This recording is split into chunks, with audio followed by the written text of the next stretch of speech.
Alhamdulillah, ashhadu an la ilaha illallah, wahdahu la sharika lah, wa ashhadu anna Muhammadan abduhu wa rasuluhu, amma ba'du.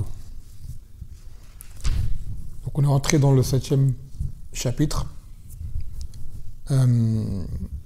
Al-Shama'il wal-Dala'il wal-Khasa'is, qui touche aux attraits physiques du prophète Mohammed sallallahu alayhi wa sallam, ainsi que certains miracles qu'il a accomplis et les choses qui lui sont propres, spécifiques, sallallahu alayhi wa sallam.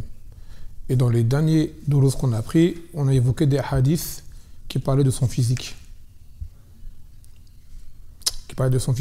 sa taille, qu'il est de taille moyenne, ni trop grand au point de se faire remarquer au milieu des gens, ni trop petit au point de passer inaperçu dans le sens qu'il disparaît, mais il se confondait dans la masse. Également qu'il était blanc de peau, légèrement rougeâtre, et qu'il avait un fil de poils qui descendait de sa poitrine jusqu'à son nombril, qu'il était large des épaules, qu'il avait des mains et des pieds imposants, des articulations bien définies. Il avait une tête aussi également imposante, et différents faits cités. Aussi, le Nabi sallallahu alayhi wa sallam avait une barbe très fournie, au point que lorsqu'il récitait le Coran, les Sahaba voyaient sa barbe bouger de dos, de derrière.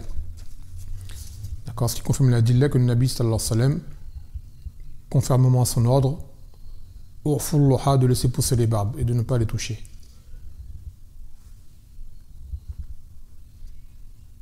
Taïb. Maintenant, on va rentrer dans Dala'il Nubuwa. Ce sont des preuves, des miracles prophétiques, des choses Allah Azza wa Jalla lui a permis d'accomplir pour pouvoir convaincre ou établir un argument sur les gens. Car bien des miracles, comme cela va venir, ont été exposés aux contradicteurs, ce qui ne les a pas pour autant emmenés à accepter la vérité. Et à savoir que le plus grand miracle accordé au Nabi sallallahu alayhi wa sallam, c'est le Coran, pour ce qu'il comporte comme indication, comme guidée, aussi pour la perfection de son langage, de son éloquence. Bon, ça c'est une chose qui ne peut être vue que lorsque on parle l'arabe et qu'on a un certain niveau en arabe, car souvent par exemple tu as des gens, ils vont lire le Coran, traduction des sens, et ils vont dire je vois rien. Voilà, on dit oui parce que c'est en français, mais quand c'est en arabe et que tu comprends l'arabe, tu comprends mieux. Il y a des choses, voilà, bien que ce qu'on lit en français est suffisant pour indiquer la base de cette religion, c'est-à-dire pour que, on va dire, l'argument nous est exposé, ou pas dire je ne savais pas, je ne parle pas l'arabe, je ne veux pas savoir, non. Quelle que soit la langue que tu parles, le Coran, quand tu traduis ses sens, il y a ce qui suffit à te montrer que c'est la vérité. Après, il y a des choses plus profondes, plus nuancées, qui demandent, bien sûr, connaissance de la langue arabe. Mais la base qui suffit à ce que chaque personne sache que c'est un livre véridique et qu'il appelle à la guider, qui parle du tawhid, du droit d'Allah Azza wa Jalla, qui a interdit le shirk et autres parmi les grands péchés, ce qu'on peut traduire, que ce soit en français, que ce soit en chinois, que ce soit en anglais, que ce soit en espagnol, que ce soit en allemand, toute langue que tu veux, cela peut être suffisant. Cela peut être suffisant. Taïb. Donc maintenant on va prendre le 126e hadith de ce fasl, ou plutôt de ce kitab, qui est le 6e de ce fasl. يقول عن جابر رضي الله عنه أنه سمع رسول الله صلى الله عليه وسلم يقول لما كذبتني قريش قمت في الحجر فجل الله لي بيت المقدس فطفقت أخبرهم عن آياته وأنا أنظر إليه متفق عليه. Donc selon Jabir, il a dit avoir entendu le prophète sallallahu alayhi wa sallam dire, lorsque Quraysh, la tribu de Quraysh, c'était bien sûr avant qu'ils ne rentrent en islam par la suite, lorsqu'ils m'ont démenti à quel sujet? Lorsque le Nabi sallallahu alayhi wa sallam a fait ce qu'on appelle Al-Isra. Al-Isra, c'est le voyage nocturne. Lorsque il est parti de Mecca jusqu'à Jérusalem, d'accord, dans la même nuit. Et bien sûr, pour les gens, ça paraissait impossible. Donc ils n'ont pas cru. D'accord?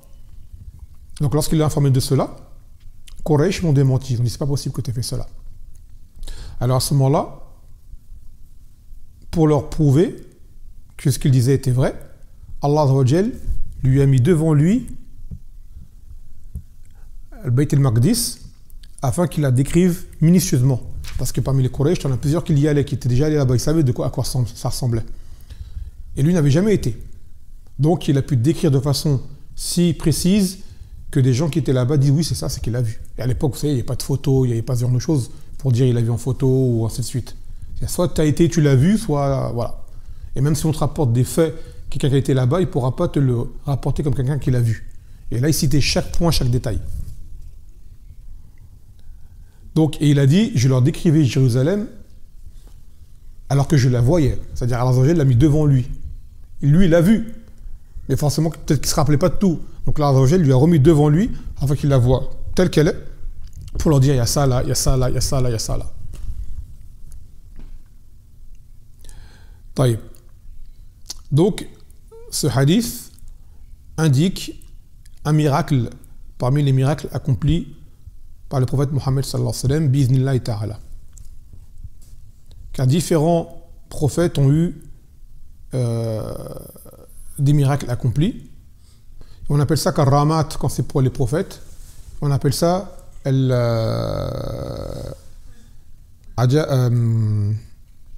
oublié.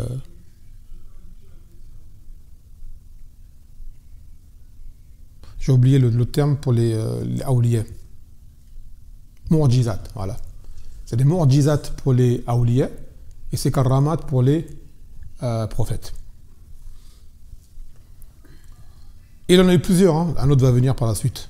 D'accord? Mais là, c'est l'un de ceux qui ont été cités, entre autres.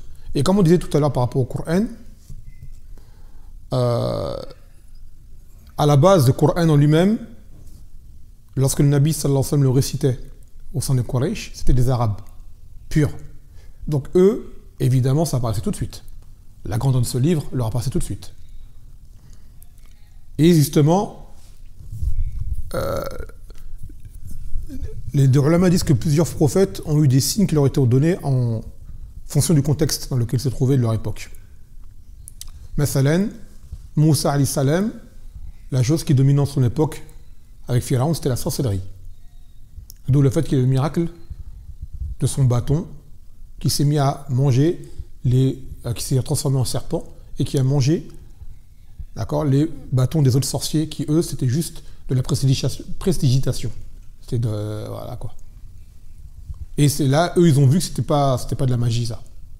Qu'est-ce que Moussa il a fait? Ils ont vu que c'était réel. Voilà pourquoi les sorciers se sont convertis. Et à l'époque de Isa, alayhi salam, c'était la médecine. Tout le fait que Isa, Allah lui a accordé des miracles de donner la guérison à des gens touchés par des maux incurables, de redonner la vie à des morts, et ainsi de suite. Et à cette époque-là, tous les gens qui voyaient ça disent ça c'est pas de la magie, ça. C'est forcément... Ou c'est pas du charlatanisme, je sais pas si on dit comme ça. Ce qu'il a fait, c'est... Voilà, ça peut venir que d'Allah Azza wa Jal. Et le Nabi sallallahu alayhi wa sallam, lui, c'était à l'époque de l'éloquence chez les Arabes. Car la force des Arabes, c'était l'éloquence. D'ailleurs, pour Faïda, on l'a déjà répété, à la base, ce qu'on appelait un arabe avant, c'est pas ce qu'on appelle un arabe aujourd'hui. D'accord? Aujourd'hui, un arabe, c'est devenu une ethnie, entre autres une race, avec un certain profil, un certain type qui vient d'une certaine localisation. À leur époque, c'est pas ça. Un arabe, c'est celui qui parlait l'arabe. Si tu parlais l'arabe, tu maîtrisais l'arabe, tu étais un arabe pour eux. Même si tu étais d'une apparence différente. Et quand tu parlais pas l'arabe ou mal, tu étais un arjami pour eux. Même si tu étais de leur ethnie, et tu ne maîtrisais pas l'arabe, ils ne te considéraient pas des leurs. Après, maintenant, ça c'est devenu autre chose, hein, d'accord? Mais sinon, à la base, à leur époque, un arabe, c'est quelqu'un qui parlait l'arabe. Purement. Si tu parlais l'arabe fosha, purement, et de façon éloquente, il ne regardait pas, il dit que tu es un arabe. Et pour preuve, ça c'était je pense que c'était peut-être avant la venue du Nabi sallallahu alayhi wa sallam. Pour preuve, Bilal parlait l'arabe parfaitement et pourtant il a été dénigré pour ses origines. Je pense que ça devait être avant. à l'époque justement où Ismaïl, alayhi salam, le fils d'Ibrahim, justement, a été marié à une tribu arabe du fait qu'il maîtrisait leur langue. Parce qu'elle avait grandi en leur sein, il a pris leurs coutumes, donc ils l'ont pris des leurs. Et c'est de là que c'est arabisé, on va dire, on va aller comme ça, la généalogie qui mène jusqu'au Nabi sallallahu alayhi wa sallam. Car à la base, Ismaïl, c'est le fils d'Ibrahim. Ibrahim, c'était pas un arabe. D'accord?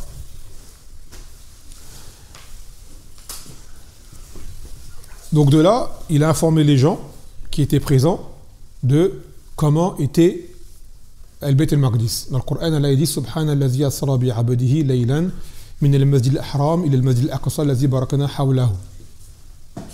Donc gloire à celui qui a fait parcourir de nuit son serviteur du masjid al-haram jusqu'au masjid al-aqsa. Le masjid al-aqsa, c'est le masjid qui est en Palestine. C'est autour duquel nous avons mis la bénédiction.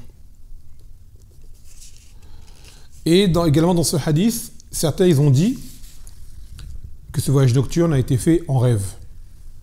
On dit non, il n'a pas été fait en rêve. Car s'il avait été fait en rêve, pourquoi est-ce que Quraysh aurait démenti? Dans un rêve, tu fais ce que tu veux, tu vois ce que tu veux. D'accord? Donc le fait que Quraysh ait démenti, ça veut dire que c'était pas. Même eux, ils ont compris que c'était pas en rêve. Parce qu'il y a des gens qui essaient de dire oui, il est parti en rêve. C'était pas un rêve, c'était une réalité. Et dans le Coran, là, il a dit dans le verset qu'on a dit que gloire à celui qui a fait déplacer de nuit son serviteur. Donc ça prouve que c'était physique. Donc là, c'était l'un des miracles accordés au Nabi sallallahu alayhi wa sallam. يقول فوائد الحديث إثبات الإسراء وأنه كان يقظة لا مناما لأنه لو كان مناما لما تعجبت منه قريش ولانكرته. Donc là ça prouve que ce voyage nocturne il a eu lieu. Il y a également ce qu'on appelle Al-Mi'raj. D'accord? C'était la même nuit. Lorsque le Nabi sallallahu alayhi wa sallam est monté aux cieux et qu'il a vu Al-Bayt al-Ma'mour et qu'il a vu les prophètes. Et c'est là d'ailleurs que les salawats, les 5 lui ont été imposés.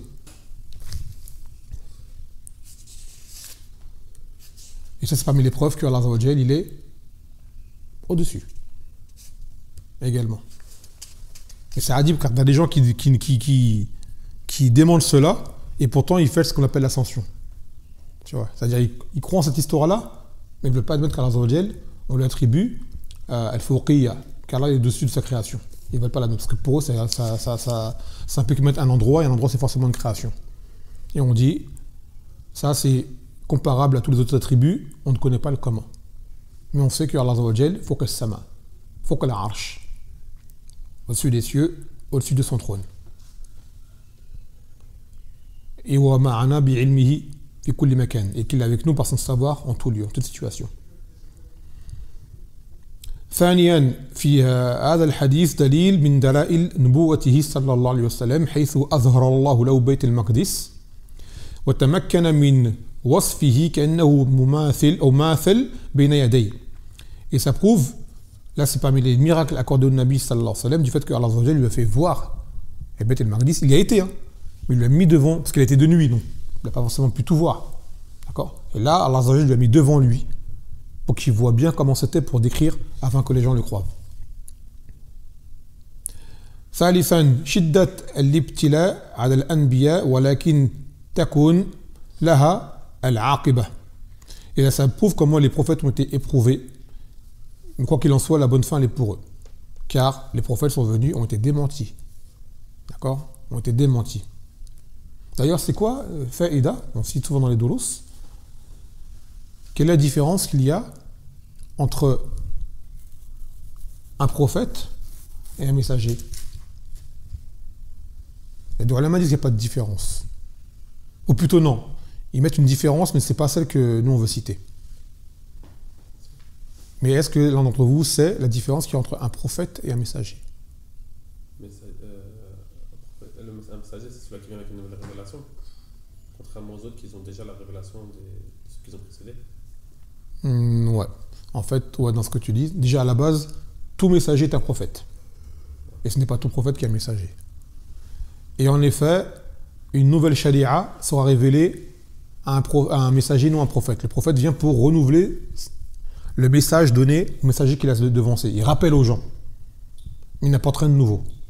Alors qu'un messager, lui, est souvent amené à venir avec un livre et une nouvelle législation. D'accord?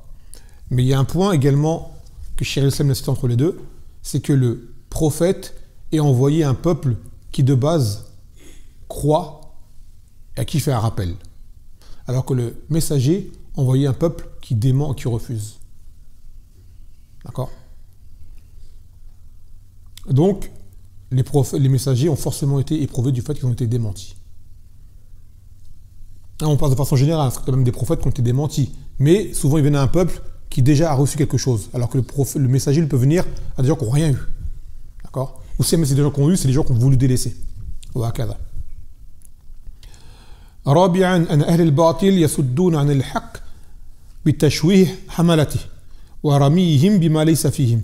Et que les gens du faux viennent à démentir la vérité en salissant l'image de ceux qui portent la vérité et en les accusant de ce qui n'est pas en eux. Tu ne verras pas une personne appelée à la vérité sans qu'il ne soit que son image soit entachée. Pourquoi? Pour que les gens ne l'écoutent pas. Il sera diabolisé, il sera critiqué de ce qui n'est pas en lui. Les gens sont obligés de mentir. Ou si jamais c'est une personne, par exemple, qui a été amenée autre qu'un prophète, quelqu'un, par exemple, je ne sais pas moi, il n'était pas droit avant, après il s'est repenti, et après il appelle la vérité, les gens vont sortir son passé. Ah, mais toi, avant, tu étais comme ça, comme ça, comme ça. Ou c'est un converti, ou mais toi, tu étais comme ça, comme ça, comme ça. Ainsi de suite. Le but, c'est quoi? En fait, c'est de discréditer. Faire en sorte qu'on ne t'écoute pas dans ce que tu as à dire. C'est pour cela que plus tu seras sur le haqq et plus tu seras amené à appeler les gens, plus il faut que tu fasses attention. Parce que la moindre tâche, les gens ne vont pas te rater. Souvent, on le dit, hein, le croyant, il a l'image d'un vêtement blanc. Car le vêtement blanc, la moindre tâche sur lui, elle apparaît tout de suite. Et une fois qu'on voit une tâche, ils vont dire quoi? Les gens, t'es sale. Tout de suite. Ce qui n'est pas forcément le cas. On peut se tâcher sans être sale. Hein. Tu as fait un geste, tu as touché quelque chose, ou quelqu'un même a mal agi, il t'a sali, tu vois. Mais comme tu es habillé en blanc, ça se voit tout de suite. Donc tu verras que souvent les gens les plus critiqués en religion sont ceux qui portent la vérité. Par exemple, tu vois les gens de la sunna, tu vois tout le monde en islam tenter de les salir. C'est des sectaires, ils sont durs, ils sont extrémistes, ils sont ceci, ils sont cela. Pourquoi? Parce qu'ils portent un message de vérité. D'accord? Et c'est pour ça que nous, on doit faire très attention également lorsqu'on appelle au haqq, d'accord? D'avoir le meilleur comportement possible.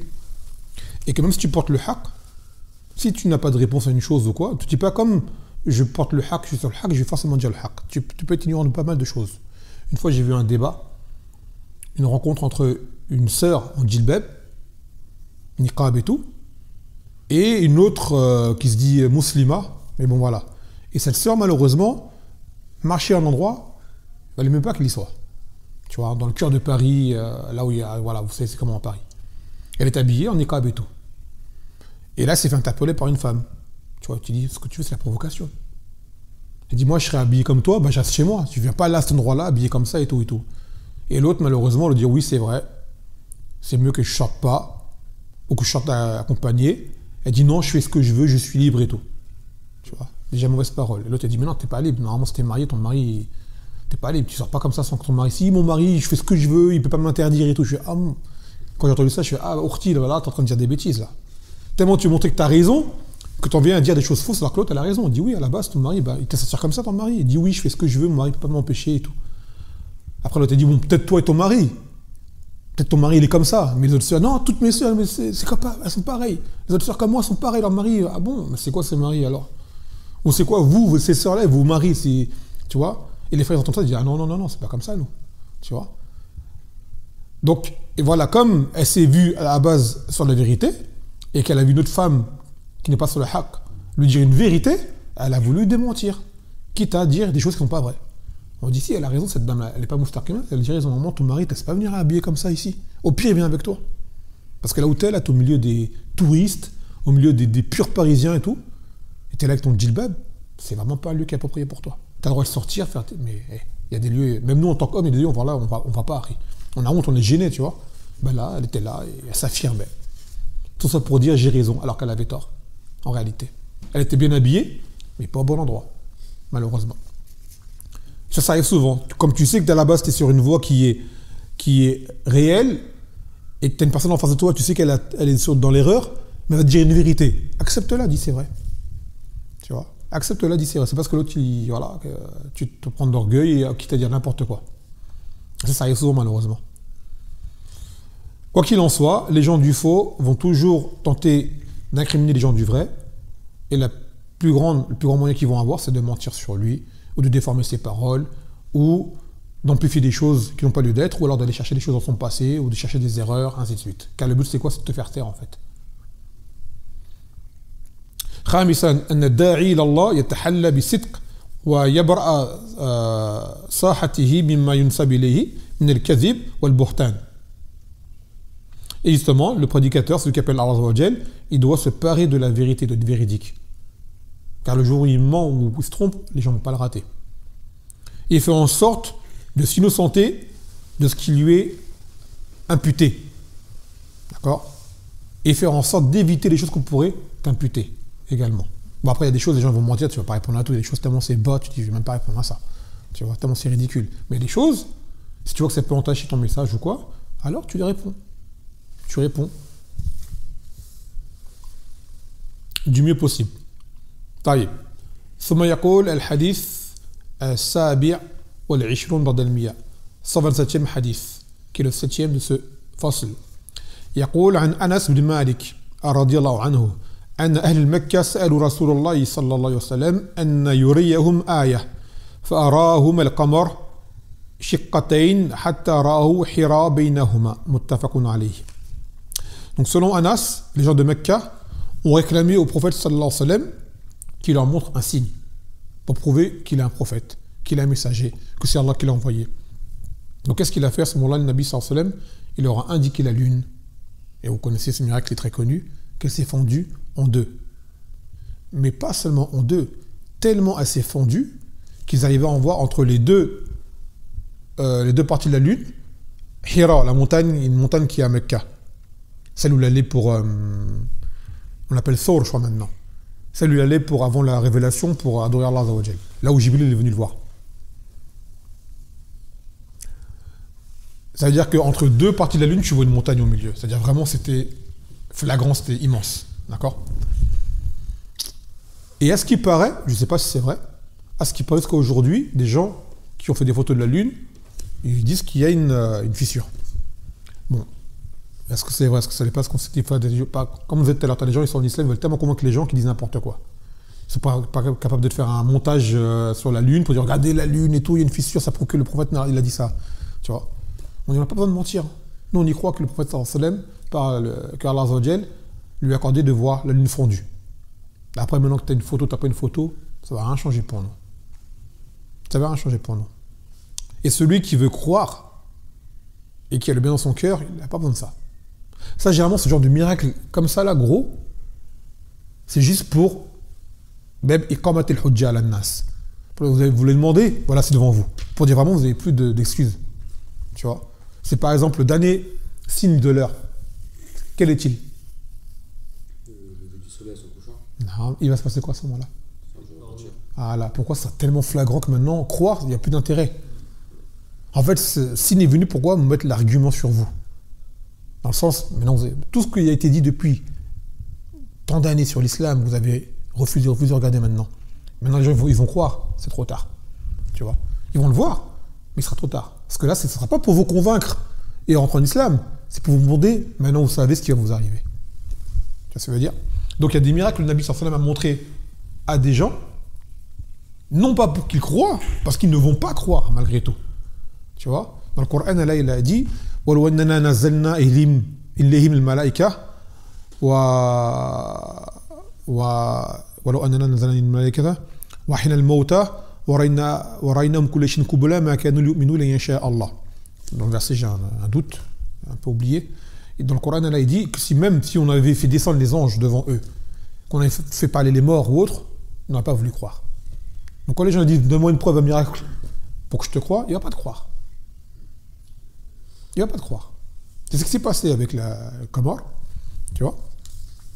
Dans le Coran, Allah dit Iqtarabat as-sa'a wa inshaqa al-qamar, que l'heure s'est approchée et que la lune s'est fondue. طيب. وَإِنْ يَرَوْا آيَةً يُعْرِضُوا وَيَقُولُوا سِحْرٌ مُسْتَمِرٌ. Et lorsqu'ils l'ont vu, cette lune fondue, malgré tout, ils se sont détournés et ils ont dit que c'est de la sorcellerie. D'accord. وَكَذَّبُوهُ وَاتَّبَعُوا أَهْوَاءَهُمْ وَكُلَّ أَمْرٍ مُسْتَقِرٌ. Et ils l'ont démenti, ils ont suivi leur passion. Mais chaque chose a un délai. وَلَقَدْ جَاءَهُمْ مِنَ الْأَنْبَاءِ مَا فِيهِ مُزْدَجَرٌ. Et pourtant, ils ont vu des signes, des avertissements, d'accord, pour les faire réfléchir, pour les rappeler à l'ordre. حِكْمَةٌ بَالِغَةٌ فَمَا تُغْنِي النُّذُرُ. Donc là, dans ces versets-là, Allah Azza wa Jal nous prouve que le prophète leur a montré la lune fondue et que malgré cela, ils n'ont pas voulu croire. Donc ça a été comme al-Hujjah pour dire, vous avez voulu, vous l'avez vu. C'est comme le peuple de Salih, qui avait dit à Salih de faire sortir un chameau du rocher. Il l'a fait. Et il leur a dit, cette chamelle, elle a un jour pour boire et vous un jour. Laissez-la boire, la touchez pas. Ils ont vu la chamelle sortir du rocher. Ils ont vu comment elle était immense. Il leur a dit juste laissez-la paître. Ils n'ont pas voulu, ils l'ont tuée. Il leur a dit vous avez 3 jours. Et après le châtiment leur est venu. Ils ont vu devant leurs yeux. Et c'est eux qu'on demandait. Il dit vous voulez, vous allez la voir. Pour dire les gens vont dire on veut. Allah Azza wa Jal les éprouve. Tiens c'est devant tes yeux. Qu'est-ce que tu dis maintenant? Ils refusent quand même. C'est pour ça que celui qui a un khayr dans son cœur, Allah il va le guider. Sans miracle. Pas besoin de miracle en réalité. D'accord? Pas besoin de miracle en réalité. Après, certaines personnes ont été guidées par des miracles. Mais la plupart du temps, ces miracles ont été venus pourquoi? Pour bem et qamat al-hujja alayhim. D'accord? Pour mettre la hujja sur eux. Et également pour peut-être amener à faire réfléchir des signes pour ceux qui vont venir après. Regarde Pharaon. C'est passé quoi avec Pharaon et Moussa alayhi salam? Pharaon, il a vu la mer s'ouvrir. Il a fait quoi? Il a vu tous les signes d'abord que Moussa lui a avertis. Lui et le peuple de Pharaon, ils ont tout vu. Ils ont vu les grenouilles, ils ont vu les sauterelles, ils ont vu l'eau devenir en sang, ils ont vu les poux. D'accord? À chaque fois, ils disaient demande à Allah qu'il arrête, on va vous libérer. Allah, il a arrêté, il ne libérait pas.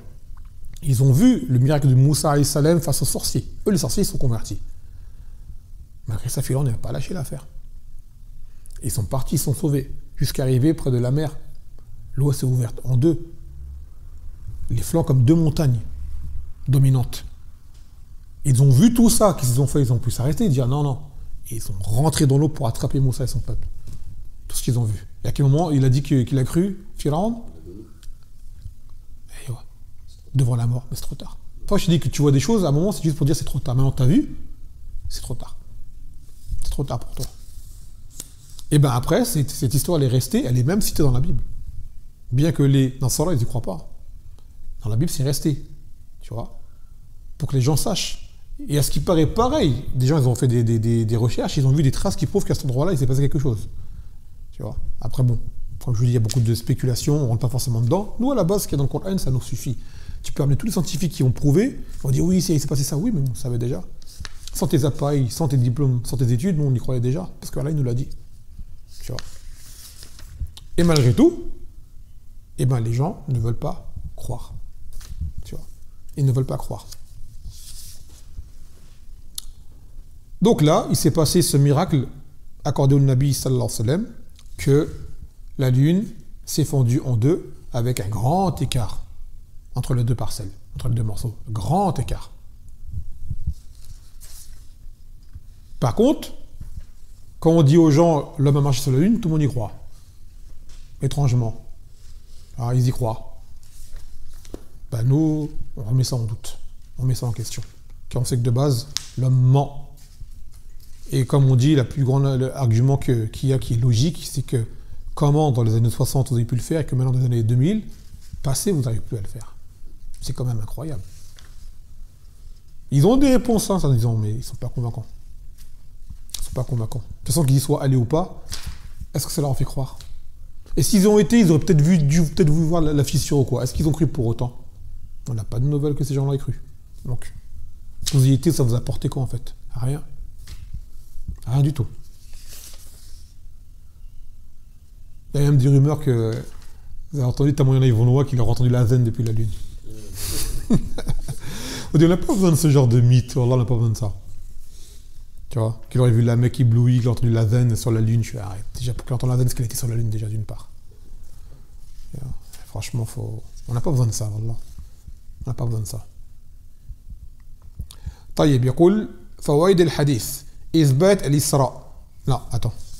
Je ne pas, je suis en arrière.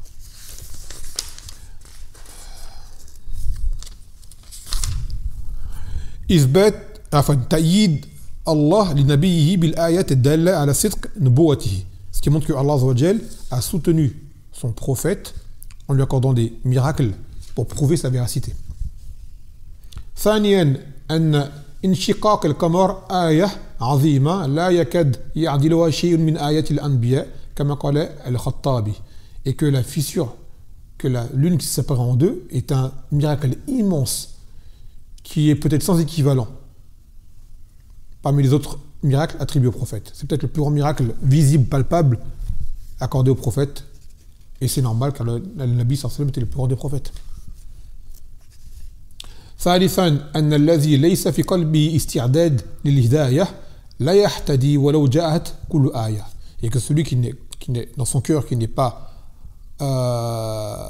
préposé, on dit comme ça, à accepter la vie, la guider, il ne sera pas guidé, même si tu lui mettais les plus grands signes devant les yeux. Vous savez, voilà, les frères, les gens qui sont dans le déni, c'est incroyable, de mauvaise foi. Tu as des choses tellement simples, ils ne veulent pas admettre. Tu as des choses évidentes, tu as des choses même qui rentrent dans la logique sur laquelle nous sommes tous unanimes. Tant que les musulmans que les kuffars. Il y a des choses, ils ont dit c'est logique, pour nous c'est pas logique. Il y a des choses sur lesquelles c'est logique. C'est un fait, c'est un constat devant tes yeux.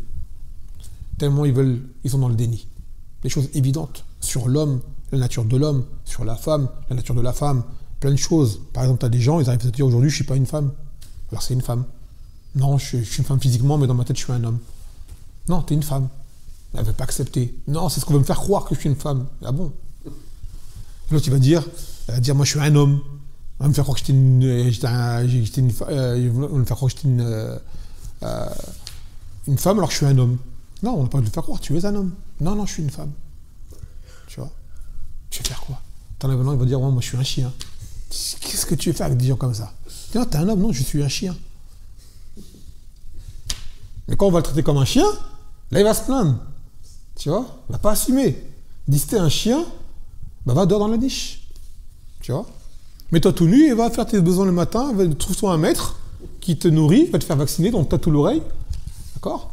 Et si tu n'as pas vision, tu dors dehors. Tu vois? Il va dire non, c'est maltraitance. Ah non, un chien c'est dehors. Bon, maintenant les couffins, c'est le chien sur le lit, voilà quoi. Mais tu traites comme un chien, on va traiter comme un chien. Déjà, enlève tous tes vêtements là, tout de suite. En hiver, tu es là tout nu. Non, il fait froid. Non, t'es un chien, le chien n'a pas de vêtements. Tu vois? Mais bon, on arrive à un stade de ridicule. Et ça, c'est quand les gens refusent la chose la plus évidente, qui est l'islam, et la fitra, qui est la nature saine, que tu tombes dans des choses incroyables. Dans des choses incroyables. Qu'est-ce que tu veux débattre de ça avec quelqu'un? Tu peux pas débattre. Tu dis, mais c'est un débat tellement vain que même en parler, c'est ridicule, tu vois. De te convaincre que tu es un homme. Mais si tu n'arrives pas à te convaincre toi-même que tu es un homme, je ne vais même pas parler avec toi. Tu vois ce que ça veut dire? Voilà, tu as des gens qui veulent débattre. On va débattre. Qu'est-ce que tu veux débattre avec ça? Alors, même le chien, je crois, s'il rigolerait. Non, t'es pas comme moi, toi. Moi, j'ai compris, toi, t'as pas compris, toi. رابعا أن الأفلاك تتغير بأمر الله دلت على ذلك الأدلة من الكتاب والسنة. Et que les astres, tout ce qui se passe dans les constellations, les astres, les étoiles, changent selon un décret d'Allah Azza wa Jal. Et cela est affirmé par des preuves tirées du livre de la Sunna. Non. طيب. هذا الذي أخذنا اليوم. Donc on a pris deux hadiths qui citent deux miracles. Le premier, que le Nabi sallallahu alayhi wa sallam a bien voyagé de nuit jusqu'à Al-Bayt al-Maqdis et que Allah lui a montré cela pour prouver à Quraysh qu'il a été là-bas. Et le deuxième, c'est la lune qui s'est fondue. Non. Et les deux sont appuyés par les hadiths et par des versets. فنكتفي بهذا القدر فسبحانك وبحمدك لا إله إلا أنت أستغفرك